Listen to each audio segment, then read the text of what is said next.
Mga langga, another day, another ganap na naman ang aming buhay, ang ating pagsasamahan. For today ganap nga mga langga, ito ngayong araw na gumawa nga ako ng DIY na Christmas tree namin. Bali, super late upload na nga ito mga langga dahil nangyari nga ito noong November 2024 pa. So, nag-isang taon na nga ito sa akin mga langga, hindi ko nga lang talaga na-edit. Bali, ito nga ang unang Pasko namin dito sa aming nabili na bahay. At dahil November nga kami lumipat dito, kaya hindi na nga kami nakapagbili ng Christmas tree. At dahil alanganin nga rin kami na makabili ng bagong Christmas tree, gawa ng kakabili nga lang namin sa bahay na to. Kulang pa talaga sa budget, kaya naisipan ko na nga lang na gumawa na nga lang kami ng DIY. At ako nga yung pasimuno dyan. Pero alam nyo ba, ang magtatapos niyan ay ang inyong Kuya Laren din. Dahil siya ang magaling dyan mga langga. For the kulit nga lang ang inyong Ate Yenggay dyan. At buti na lang talaga ay tinutulungan din ako ng inyong Kuya Laren kung ano ang aking gusto. Kaya ang swerte ko lang talaga dahil nagkaroon ako ng partner na kagaya ng inyong Kuya Laren. Ayun. Ayan si Bossing. Katapos lang namin kumain at ayan, magdi-DIY na kami ng Christmas tree namin. Kaso nga lang, nakapagawa na ako ng circle, yung itatakip dito sa balde. Pangit daw ang gawa ko, kaya gumawa siya ng kanya. Titingnan natin mamaya kung ano. Kasi ang bala ko, nag-circle ako, diba? Nag-form ako ng circle. Bubutasan ko yan dito sa gitna dahil doon ko ipapasok yung ayun, yung puti na yun, oh. Ayan, yung pahaba ng puti na yan. Dito ipapasok. Tapos lalagyan ng alambre. Mamaya makita nyo. Tingnan natin kung ano yung gawa niya. Wala pa rin tigil ang ulan mga langga, kaya maingay sa labas. Rest din ni Habi ngayon. Kaya ipapagawa ko sa kanya ang DIY na ano, kasi hindi siya makapagpintura o semento sa labas namin gawa ng maulan. Simula kaninang umaga hindi pa kayo natigil ang ulan. Kaya hindi makagawa si Habi. Ito na lang ang gagawin niya. Ang aming DIY na Christmas tree sa aming kauna-unahang bahay. Kauna-unahang bahay. May sunod pa pala. O, ayan, ayan. Bilog na yan. Ano ang next na gagawin? Mali yung sayo, feeling ko lang. Kasi wala siyang takip sa ano, sa taas. Kailangan kasi takpan to. Bahala ka nga dyan. Ano nang plano niya? Maganda kaya ang plano mo? Sabi niya, pangit daw ang mga gawa ko. Tingnan natin yung kanya. Kung very beautiful. Oh, sige. Oh, ayan, ayan. Sige nga.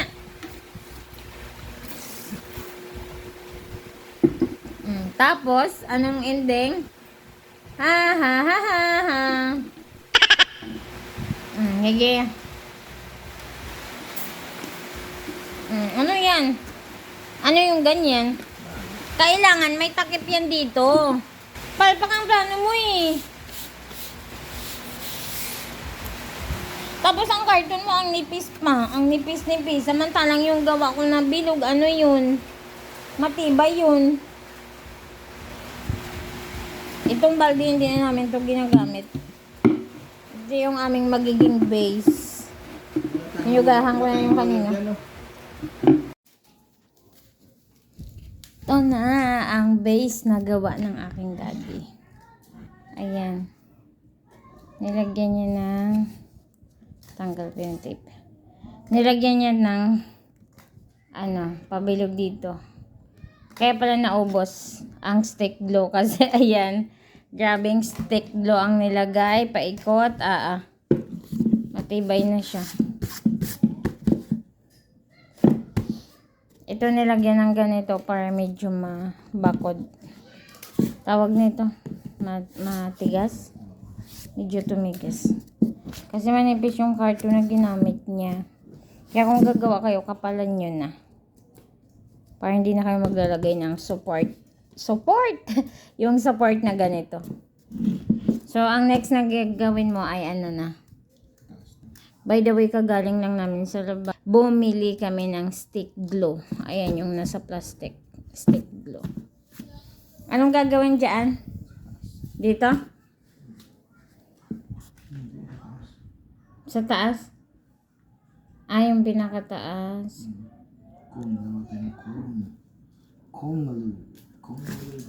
Ang next ay ilalagay niya na dito yung tubo na yung puti. Tapos maglalagay na kami dito ng mga alambre sa gilid. Kahit mga 4 lang pang. 1, 2, 3, 4. 4 lang na ano.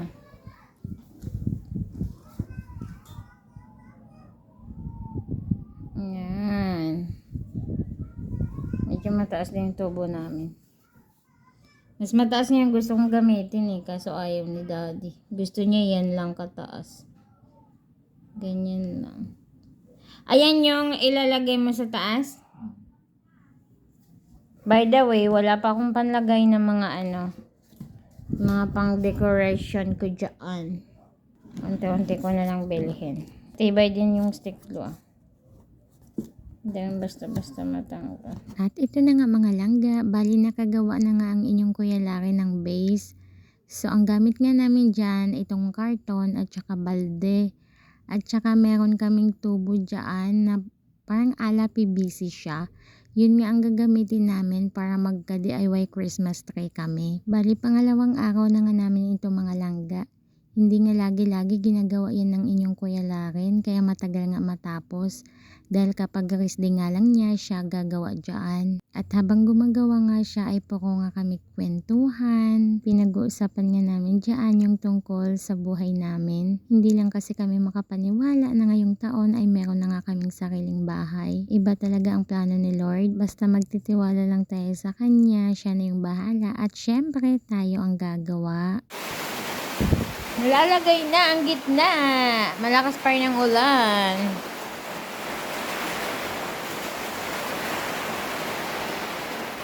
Napunasan niya na yan.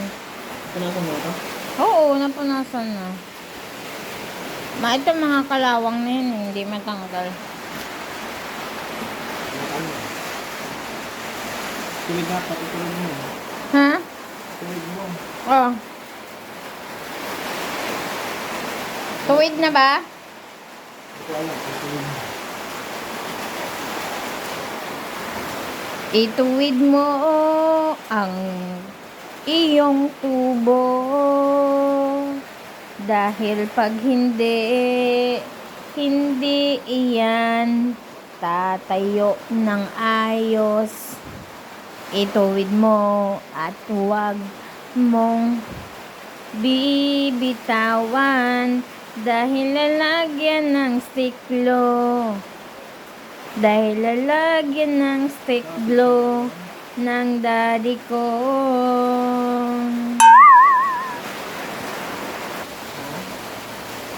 Tuwid mo lang? Ay!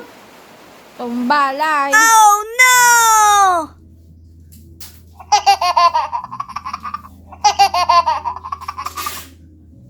Unti-unti lang pumapayat.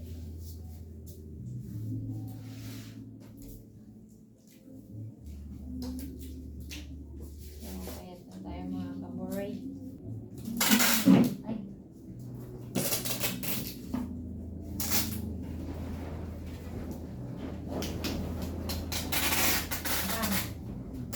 Ano yung kukunin ko? Ha? Saan yung glue natin?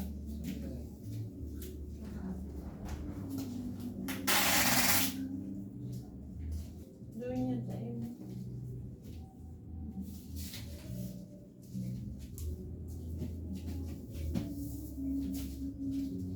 By the way mga langga, kakalipat lang talaga namin sa bahay na to. At hindi pa nga ayos talaga yung lahat ng gamit namin. Andyan pa nga yung aming lagay ng tsinelas, hindi pa na-assemble. Ikaw ang star ng Pasko.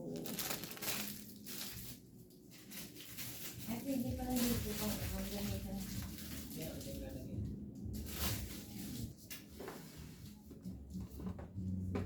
Purple.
Pero pwede din pala magawang salok ah.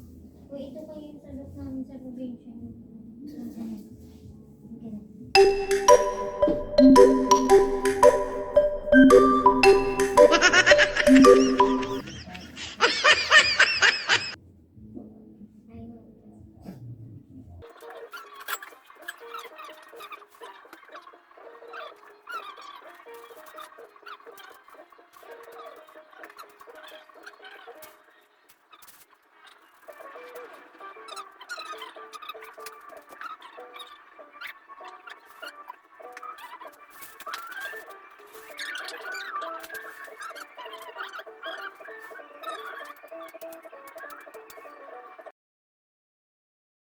At ito na nga mga langga, ang kanyang layer na idikit na nga rin ng inyong Kuya Patingin pa. Laren. Tingin, smile.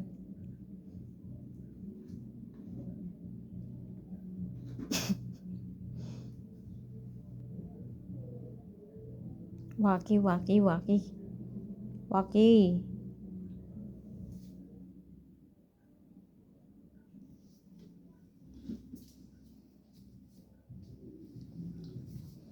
Dito yung ating star. May pa-star ang Mayora at Mayor. Sukatin mo nga kung taga saan mo yung Christmas tree natin. Sukatin mo. Ayaw niyang mataas. Gusto niya kahit ko lang eh. Mahilig ka sa maliit talaga. Hindi mo. Ang isusunod mo? Ikaw, ikabit ko dyan. Ikaw, i-decorate. Sunod. Ito na, ikabit na natin. Ayun, tibay na siya. Ikabit, tibay. Tibay na. Kahit matibay yan. Anong next? Try natin. Ano mo style niya? Yan. Ano may style? Hindi pa pwede putol-putulin niya. Grabe tayo.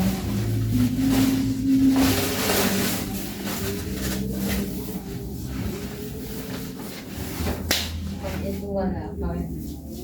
Hindi ba ako saan nilalagyan ng karton dito? Pa, Karton. para pa ito. Para hindi dikit-dikit na ito. Patingin ang best yun. Puputol-putulin kayo natin ito. Tapos tapal-tapal. Sayang naman. Paano natin may ikabit yung ating ano? Patingin. Yung mga ano, balls niya. So, dito lang ganito. Oo nga. Pero paano mo nga siya may ikakabit? Eh, paano maglalagay dito? Sa Yung bahay kasi pinili mo kung pinto talaga ito. kaya mo, gusto ko kasi doon na lang sa pinto. Kadali-dali kasi nagpagalat ng ano. Wala kasing ganun na kulay green. Ubusan na mga yelo na lang pink. Okay, violet. Yung puti na pinili. Pwede rin. Bukas muna tayo. Kapapit pati ako. Saan? Hindi ka magpapinto. Tapos ko yung maganda natin. Maganda na. Ano ba yung bukas? Pwede naman. Dito sa pinto na ito. Hanggang ano na lang. Hanggang ano. Sa pinto na lang ito. Mukha lang naman yung ano, 15 pesos yung paikot. Sa pinto na lang yan, bibili. Katong lang yun. Pinto na lang yung ating ano. Lagyan mo pa ng carton ko. Ganyan para bukas ay kakan. Sige. Tataklopan mo ng carton. Tataklopan. Agahan mo ko pala. Para matapos na yung tanghali. Alis tayo. Pa-sir ko na mo siya.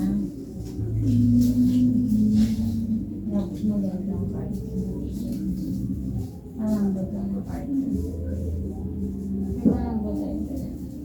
Pilihan kita. And another is birthday ulit ng inyong Kuya Laren at sana nga matatapos na namin itong aming DIY na Christmas tree. Bali papaikutan na nga namin ng kulay green. Ano ba tawag dito mga langga? Nakalimutan ko na. Kung ako nga lang ang gumawa ng base niyan, baka hindi pa nga ako tapos, sasapit na yung Pasko. Baka hindi ko pa mapatayo ang aming DIY na Christmas tree. Charis. Buti na lang talaga, meron akong Diyosawa na matulungin kung ano ang gusto kong gawin. Bali, binigay ko nga lang yung plano ko sa kanya at siya na nga yung gumawa at yan nga yung resulta mga langga. Bali, nung una nga ay meron pa nga kaming pagtatalo habang ginagawa niya dahil may mga bagay o may ginagawa siyang hindi ko nagustuhan at akala ko nga palpak. Yun pala, ang kalalabasan ay maganda din naman. Kaya pag gumagawa yan, sinasabihan ako, manahimik ka lang dyan, umupo ka na nga lang. Ayaw pati niya ako patulungin dahil siya nga lang ang gagawa. Kaso may mga times din na gusto nga kanya natutulong ako. Lalo na kung mayroon siyang mga ipapaabot ng mga bagay-bagay. Kaya for the helper na nga lang ako sa kanya. At bali ito na nga rin ang aming banding mag-asawa. Nakakatuwa lang mga langga kapag may mga moment kami na ganito. Ayun na yung aming Christmas tree. Di pa siya tapos. Nakulang kami sa ano. Yung sa kulay green. Uy, nawala. Ay, ang ganda. Mas ganda. O, diba? Hindi umabot ng Pasko. Nagka-Christmas tree na kami. DIY. Gawa sa karton. Balde at saka yung PVC. Yan yung pinagpatayuan yan. Sayang, hindi pa natapos dito. Hanggang dito lang kami. Ganda.